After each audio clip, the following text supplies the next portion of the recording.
ចូលអធិដ្ឋានសម្រាប់អ្នកដែលស្អប់ខ្ញុំប៉ុន្តែខ្ញុំប្រាប់អ្នករាល់គ្នាថាចូលស្រឡាញ់ខ្មាំងសត្រូវរបស់អ្នកហើយអធិដ្ឋានឲ្យអស់អ្នកដែលបៀតបៀនអ្នករាល់គ្នាចុះម៉ាថាយចំពុក5ខ44មនុស្សសាមញ្ញតែងតែប្រព្រឹត្តល្អចំពោះអ្នកណាដែលល្អដាក់ខ្លួនហើយស្អប់អ្នកណាដែលមានចិត្តមិនល្អនិងធ្វើមិនល្អដាក់ខ្លួននេះជាច្បាប់ធម្មជាតិរបស់ពិភពលោកប៉ុន្តែព្រះយេស៊ូវមានបន្ទូលថាឲ្យយើងស្រឡាញ់សូម្បីតែប្រធានការងារដែលធ្វើឲ្យយើងឈឺចាប់ក្នុងចិត្តអ្នកជិតខាងដែលនិយាយបង្កាច់បង្ខូចយើងនិងសូម្បីតែសមាជិកគ្រួសារដែលជិតស្និទ្ធបំផុតប៉ុន្តែបានផ្ដល់ការឈឺចាប់ក្នុងចិត្តច្រើនបំផុតដោយសារតែអ្នកដែលធ្វើឲ្យយើងឈឺចាប់ក្នុងចិត្ត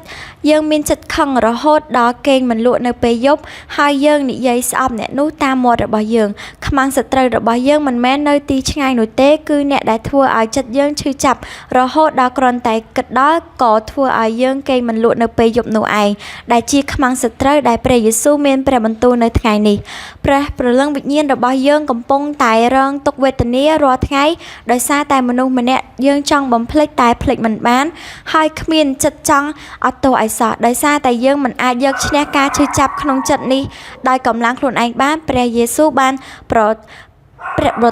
ទានព្រះបន្ទូលឲ្យយើងអធិដ្ឋានទៅកាន់ព្រះជាម្ចាស់វាមិនមែនជាការអធិដ្ឋានដាក់បណ្ដាសាដើម្បីឲ្យព្រះជាម្ចាស់ដាក់ទណ្ឌកម្មខ្មាំងសត្រូវរបស់យើងនោះទេប៉ុន្តែគឺឲ្យអធិដ្ឋានសូមឲ្យគាត់ជឿលើព្រះជាម្ចាស់ហើយត្រូវបានផ្លាស់ប្ដូរនៅពេលយើងអធិដ្ឋានសម្រាប់អ្នកដែលធ្វើឲ្យយើងឈឺចាប់ព្រះជាម្ចាស់នឹងប្រោះព្រលឹងរបស់យើងឲ្យជាសះស្បើយទោះបីជាយើងមានចិត្តបាក់បែករាល់ថ្ងៃដោយសារគាត់ក៏ដោយប៉ុន្តែឥឡូវនេះព្រះអង្គនឹងធ្វើឲ្យយើងក្លាយជាមនុស្សដែលមានជួបសេចក្តីស្រឡាញ់របស់ព្រះជាម្ចាស់ជាសេចក្តីស្រឡាញ់រស់បាបយើងឲ្យរួចផុតពីចិត្តស្អប់ខ្មាំងសត្រូវ